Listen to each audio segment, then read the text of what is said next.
नमस्कार, मैं श्यामगिरी। आप देख रहे हैं टीएफडी इंडिया लिस्ट 24। टीएफडी इंडिया लिस्ट 24 में आप सभी दर्शकों का स्वागत है।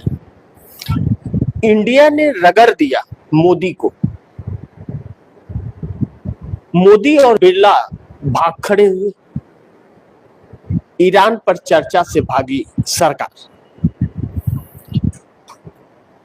जो आज पार्लियामेंट के अंदर स्पीकर ओम बिरला पर चर्चा होना था, बहुत महत्वपूर्ण है कि उसके पहले मार्केट में वह भूकंप आ गया जो लाखों करोड़ों रुपए देश के बर्बाद हो गए और एक ऐसी आहट इस देश में सुनाई दे दी कि जो आने वाले वक्त में त्राहिमाम त्राहिमाम करती दुनिया नजर आएगी। तो दुनिया की जो हो वह हो, लेकिन हमारे देश का क्या होगा, इसका जवाब कौन देगा? यह एक बहुत बड़ा सवाल है, क्योंकि मोदी सरकार पूरी भाग खड़ी हुई है और ईरान के इस युद्ध में जो नाकामयाबी इस सरकार की और बेवकूफियां जो नजर आई है, जिसका परिणाम यह देश भुगतेगा और आज लाखों करोड़ रुपया नुकसान करके जो भुगता है, उस जवाब से यह सरकार भाग खड़ी हुई। अब सवाल यह है कि घमंडी सरकार कहे या निकम्मी सरकार कहे या इस सरकार को लापरवाह कहे या नासमझ सरकार कहे, क्या कहे, लेकिन है तो सरकार। तो जवाब नहीं देगी यह, बल्कि अशोका होटल के चाय समोसे मंगा करके एसी कमरों में मस्त ठहाका लगा करके खाती है। लेकिन एक चिड़चिड़ापन इन मंत्रियों के अंदर भारतीय जनता पार्टी के नजर आ रहा है, क्योंकि इनके पैसे शेयर मार्केट में डूब रहे हैं। इनके लगाए हुए जो चुराए हुए पैसे, लूटे हुए पैसे हैं, शेयर मार्केट में इनके भी डूब रहे हैं, लगा करके जो बैठे हुए थे। लेकिन देश की इन्हें चिंता आज भी नहीं है। यह साबित हो गया कि इस देश ने जो सरकार चुनी है, कितनी लापरवाह सरकार हुआ है। आज इंडिया गठबंधन के तरफ से अभी तक तो नहीं हुआ था ऐसा, लेकिन अब डायरेक्ट प्रधानमंत्री नरेंद्र मोदी का इस्तीफा अब मांगा जा रहा है। सार्वजनिक तौर पर इस्तीफा मांगा जा रहा है इंडिया गठबंधन की तरफ से। इंडिया गठबंधन ने राज्यसभा के अंदर या लोकसभा के अंदर जो प्रदर्शन हुए 3 बजे तक के लिए स्थगित कर दिया गया लोकसभा। यह जो रवैये है सरकार के भागने के, यह भाग ही रही है, लेकिन कब तक भागेगी यह देखना बड़ी महत्वपूर्ण होगा। लेकिन न तो मोदी नजर आए और न तो स्पीकर ओम बिरला नजर आए, दोनों भाग खड़े हुए। ईरान पर चर्चा भी यह सरकार नहीं चाहती। अब दुर्भाग्य यह है कि देश को बर्बाद करने वाले विपक्ष को कहते हैं कि कानून की जानकारी नहीं है। अब कौन बताए कि संसदीय कार्य मंत्री मौजूदा किरण रिजिजू कितने समझदार और कितने नासमझ हैं कि वही विपक्ष आज तक आजादी के बाद से इस देश को चलाया है और इस देश को लोकतंत्र और संविधान दिया है, जिस कानून की आज किरण रिजिजू बात कर रहे थे। तो आने वाला वक्त इनका हिसाब करेगा। लेकिन इंडिया गठबंधन ने मोदी के इस्तीफे की मांग सार्वजनिक तौर पर संसद में कर दिया जोर शोर से कि अब तो आप इस्तीफा दीजिए और अपने घर जाइए। अब आपकी जरूरत देश को नहीं है। यह विपक्ष ने इंडिया गठबंधन के तरफ से एक मांग भरे संसद में गूंज उठी है। पहली बार 12 सालों में इस्तीफे की मांग संसद में गूंजी है। अब ऐसे में 2-3 बड़ी महत्वपूर्ण बिंदु है कि आखिर यह सरकार क्यों भाग रही है, इस पर हम लोग को चर्चा करना कि ईरान पे चर्चा से भागी सरकार संसद में क्यों। अब इस पर इसलिए यह सरकार चर्चा पर भाग रही है क्योंकि ईरान से बरसों की दोस्ती इस सरकार ने तोड़ दी है और रसिया से। ईरान और रशिया से दोस्ती तोड़ने का नतीजा यह है कि 40 रुपया बैरल, $40 बैरल से अब 117 से $118 बैरल पर इस देश को अब क्रूड ऑयल खरीदना पड़ेगा। जो $40 में भारत लेकर के आ रहा था क्रूड ऑयल, वह $118 में अब खरीदना पड़ेगा उससे।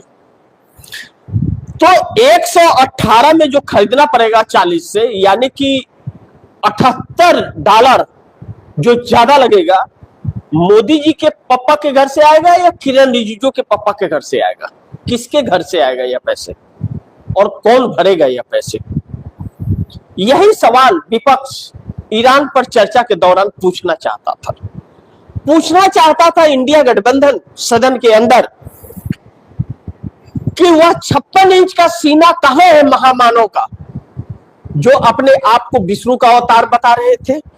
पूछना चाहता था इंडिया गठबंधन सदन के अंदर कि वह मोहन भागवत कहां है, जो बोल रहा था कि मोदी बोलता है तो दुनिया सुनती है। कहां है वह और कहां है वह भाजपा? लेकिन भाग खड़ी हुई। लेकिन अब एक अद्भुत चीज जो आप दर्शकों को जानना और समझना जरूरी है, आरबीआई भी बेचारा कितना लाचार है कि रुपया गिर रहा है इतनी बुरी तरह और डॉलर बेच बेच के रुपया खरीद रहा है कि रुपया थोड़ा गिरने से बचाया जाए। लेकिन कब तक रुपया तो गिरता ही जा रहा है। ऐतिहासिक 93 के पास पहुंच गया रुपया। आज तक तो ऐसा नहीं हुआ था। लेकिन इस ईरान और इजराइल के युद्ध में जो भारतीय जनता पार्टी और मोदी की सरकार जो अपना निर्णय आज भी नहीं ले पा रही कि वह किसके साथ है, और अमेरिका के साथ खड़ी दिखती है, इजराइल के साथ खड़ी दिखती है, तो अमेरिका और इजराइल का बाप निकला ईरान, जिसने पूरे दुनिया की अर्थव्यवस्था को तहस नहस मचा दिया। तकरीबन 15 रिफाइनरी जो विश्व में सप्लाई करते थे वह तबाह हो गए और ईरान का निजाम चुन लिया गया। ऐसे में सुबह जब बाजार खुलते ही मात्र 10 से 15 मिनट के अंदर जब 14 लाख करोड़ रुपए का मार्केट खत्म हुआ, और आज भी अभी पता चलेगा अभी भी मार्केट वही हाल है, गिरता ही रेड सिग्नल, लगातार अलर्ट बज रहा है और लगातार मार्केट गिरता जा रहा है। तो इस बर्बादी की भरपाई कौन करेगा? विपक्ष ने पूछा एक सवाल कि अगर पेट्रोलियम मंत्री कहते हैं कि पेट्रोल और डीजल गैस की कमी नहीं है, तो सरकार ने 60 रुपया क्यों बढ़ाए? और आने वाले वक्त में या अब पेट्रोल डीजल का रेट नहीं बढ़ेगा क्यों? ऐसा कैसे होगा कि रेट नहीं बढ़ाएगी?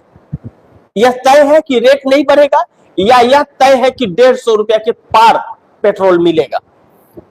सरकार जवाब नहीं दे पा रही है। इस बात की गारंटी सरकार नहीं दे पा रही है कि रेट नहीं बढ़ाएगी वह। लेकिन 3 महीने के अंदर एलपीजी गैस सिलेंडर 367 रुपए बढ़े हैं 3 महीने के अंदर। इसका हिसाब कौन देगा? और ईरान ने जो अमेरिका का सारा रडार सिस्टम सत्यानाश कर दिया है, अब मिडिल ईस्ट के अंदर जो तबाही मची हुई है जिसमें भारत शामिल है, अब बाकी सब तो मिसाइलों से शमशान बने हैं और भारत को सिर्फ क्रूड ऑयल ने शमशान बना दिया। अब पेट्रोल पंप हो या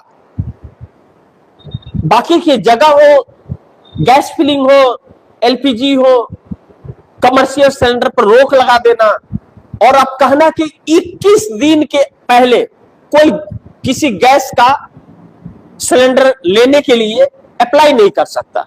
जब आपके पास अवेलेबल है तो 21 दिन क्यों इंतजार करना? पहले तो ऐसा नहीं था। अब इस सरकार के पास इसका जवाब नहीं है। और जब जवाब नहीं है तो विपक्ष हंगामेदार है और विपक्ष ने खुलेआम प्रधानमंत्री नरेंद्र मोदी के इस्तीफे की मांग कर दी।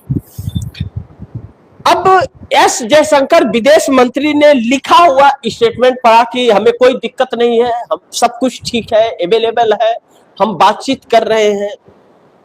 मध्य ईस्ट में के अंदर तकरीबन 1 करोड़ भारतीय फंसे हुए हैं, हम प्रयास कर रहे हैं, लेकिन सवालों के जवाब नहीं दिए, स्टेटमेंट दे करके भाग गए। तो स्टेटमेंट देना है तो पार्लियामेंट क्यों चलाना, दफ्तर में बैठ के स्टेटमेंट दे दो।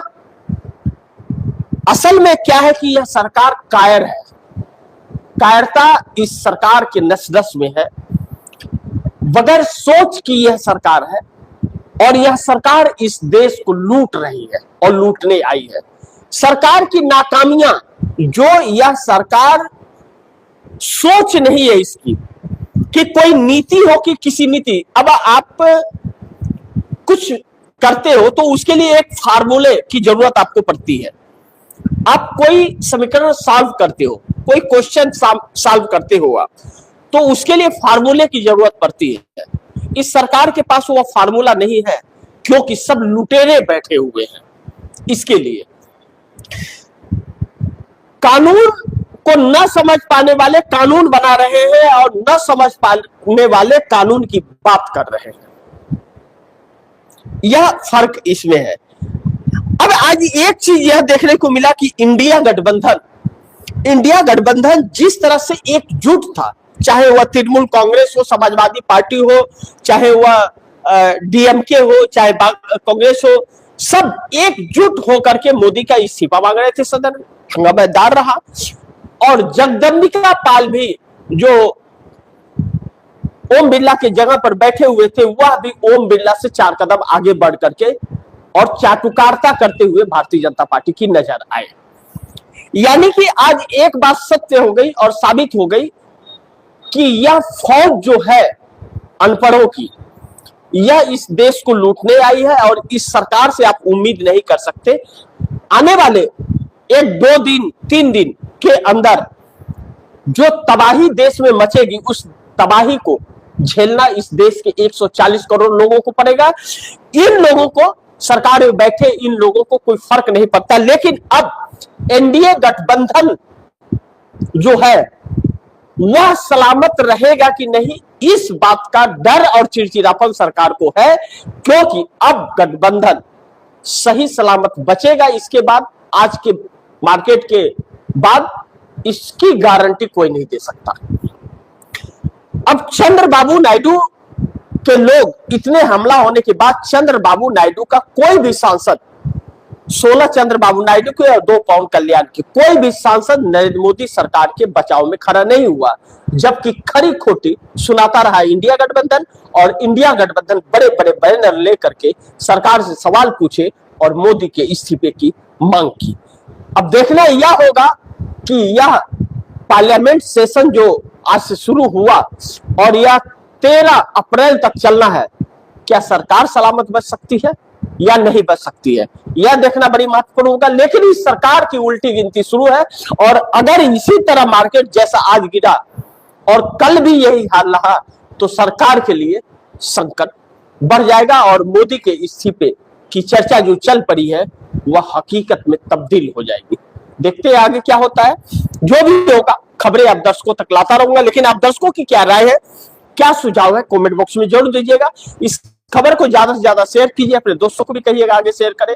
आपने अगर टीएफजी इंडिया डिश 24 को सब्सक्राइब नहीं किया, सब्सक्राइब कर लीजिए, अपने दोस्तों को भी कहिएगा सब्सक्राइब करें। मिलते हैं अगली खबर के साथ, तब तक के लिए नमस्कार।